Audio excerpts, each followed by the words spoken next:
couple things in the open that I want to get to. I've been kind of teasing this Heisman thing, and then I also want to talk about the NBA GM survey. We'll bring in Cerruti for some of that, some stuff that I like, some stuff that you're like, hey, how did that happen? But that's what happens when we take polls of a bunch of different people. But it's also what happens with the Heisman. If you look at Heisman voting this year, there's a lot of stuff that I want to get to historically here. So, like, look, after this weekend, we're going to be at the halfway point of the season, okay? And I talked a bit about it with McShay and my Travis Hunter push, at least based on what we have right now. And also touched on it with Leinart a little bit, who won it back in 2004. But it's become, and has been, I'd say, since 2000, the default quarterback award. So if you go back since 2000, it's 20 quarterbacks have won the Heisman, 3 running backs, and 1 wide receiver, Devontae Smith. So we're talking 3 positions. And like the history tells us, I mean, look, it wasn't like this was new. And whenever you start thinking about like MVP of the NFL, it's just hard to make a case for anyone being more valuable than the top quarterback. Like you've got to do something really, really special to win that award.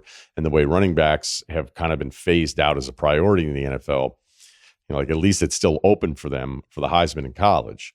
So looking at some of the historical stuff, I know that I've felt like it's always been the best, kind of like who's the best quarterback on the best team. That's not always the case, which I think is good. If you go back to RG3's year at Baylor, they were 10-3. They ended up 13th in the AP. That's actually a good sign to me, and he was fully deserving. He had a spectacular year, but there's also the story element of that you have to realize that voters are always going to be into, and the story was putting Baylor on the map. The Vanderbilt of the Big 12 in a way. Maybe not that bad, and the timing of that with Vandy's week is a little different. How about that Kentucky spread, by the way?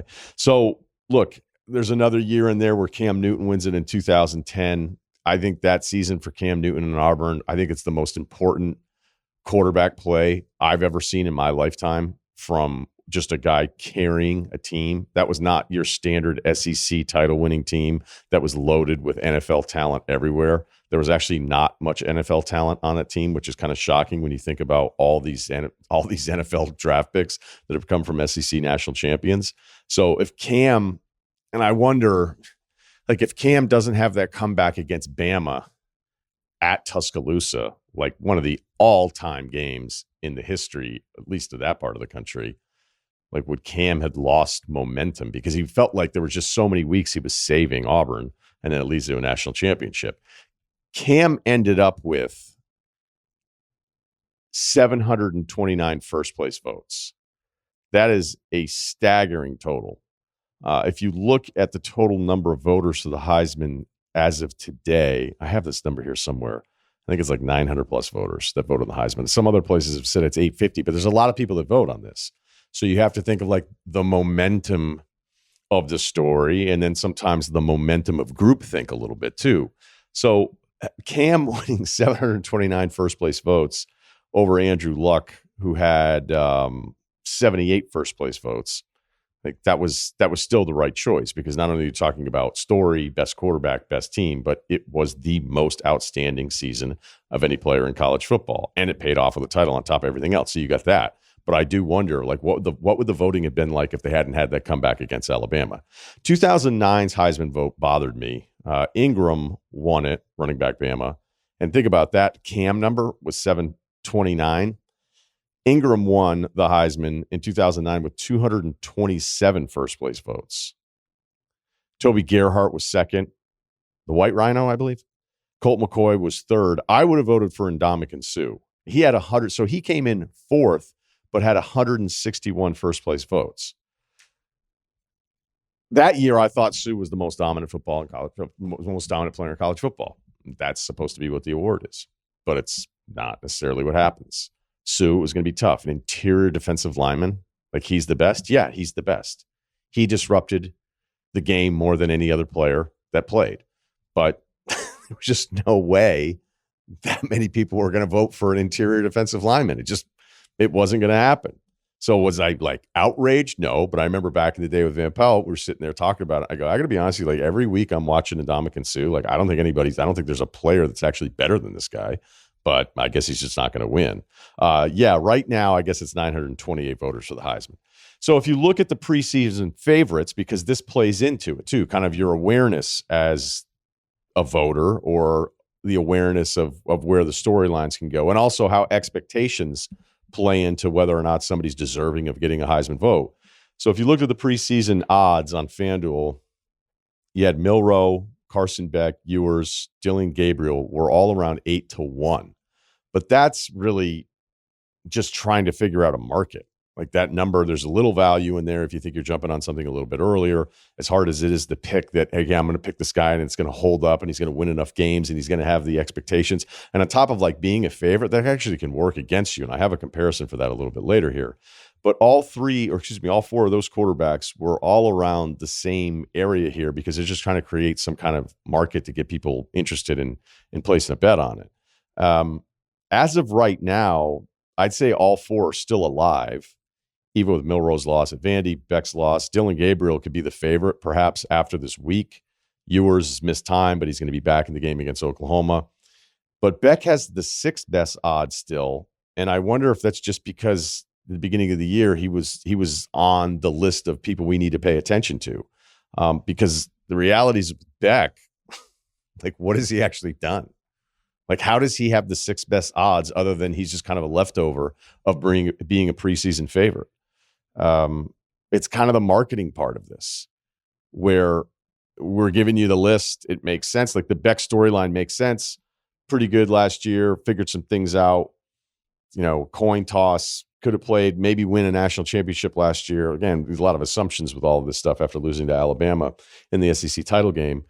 But watching this year, I'm kind of like, is he still on this list just because he was on the list in the preseason? Like, here's a perfect example. Will Howard is never mentioned, the quarterback of Ohio State. He is never mentioned ever as like a Heisman guy. His stats are better than Carson Beck's pretty much across the board. Again, I think Carson Beck is a more complete quarterback. It's different, but stats the same. Ohio State to this point has been better. What if Ohio State puts it? They don't even have to put it on Oregon. They just beat Oregon.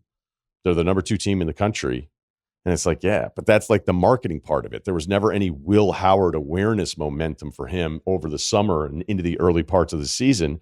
But if you stacked him up against Carson Beck, like I look at Beck's number going, well, why is he on there other than just kind of being left over a little bit? So I do think the marketing part of it is really important. Well, the favorite today is Ashton Jeanty from Boise State, and he should be. I get it. 5 games in, he's got over 1,000 yards, 16 touchdowns. He's 260 yards and 6 touchdowns better than Caleb Johnson from Iowa, who's terrific.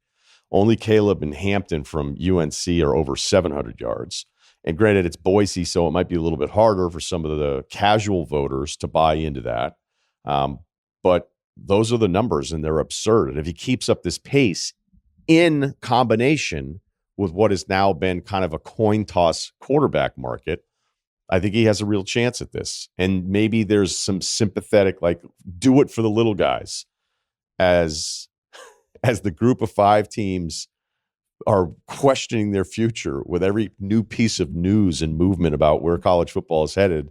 Is there some kind of sympathy vote that happens for Jeanty, where, again, it feels almost insulting to say it. It's a sympathy vote because the guy has been a stud. I mean, he's got a season worth of numbers, and we're not even halfway through for him.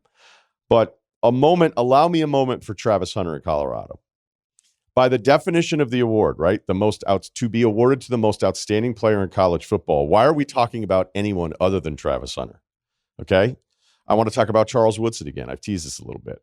Woodson was the best defensive back on a Michigan team that went 12-0, national, the whole deal. All right. But the excitement around Woodson winning that year, which is going to be hard for any defensive player, was that he played offense too. Kinda.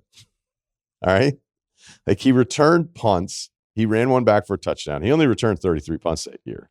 He had 11 catches, 2 touchdowns, and they let him run it. They gave him 3 carries and he ran it in. So he had 3 total offensive touchdowns on 11 catches and 3 carries. All right, so I don't know what his targets were. So let's say 14 touches on offense, and he returned 33 punts. That was kind of the clincher back then. It was a long time ago. Kids, you're going to have to trust me. But, Peyton Manning couldn't beat Florida. If you look at Peyton Manning's, that was the year Manning was, if he was going to win it, that would have been the year. But Michigan has this incredible season. And if Woodson doesn't play any offense, I bet you Peyton Manning still wins the Heisman. But it's like, no, wait, this guy's doing both things. You want to talk about somebody doing both things? Because before I go to the back to finish on the Travis Hunter part, like Jabril Peppers in the news. In 2016, they gave him 27 carries. Remember, they were lining up and doing those stupid formations, and it's not even like a Michigan thing. It just was gimmicky. Like, we have somebody here, especially with the Michigan history in Woodson. Like, let's get him some touches. Let's make this exciting. Like, people are going to pay attention to this a little bit. And ultimately, like, they gave him 27 carries. And we talked about it. We talk about some stupid stuff. We try to figure out who's going to win the Heisman, right? The Heisman moment thing, which I despise. Like, yeah, but did he have a Heisman moment? I don't know. He's the best player in college football that year. Yeah, but what was his moment? All right, so what he had to be on CBS. He had to be like, it had to be a last second touchdown. It had to be something that just like that to me is cheating. That's cheating the award. It's about all the games. It's about whether or not you're better than all of these other players. And for Hunter to be playing both ways this well, I don't really care what Colorado's record's going to be. I don't know what it's going to be. Maybe we're in a peak moment here and the schedule's going to get tougher and they're going to fall off again. Or maybe they've really figured some stuff out because it's looked like they've at least figured out how to not have their quarterback get blasted for 3.5 hours.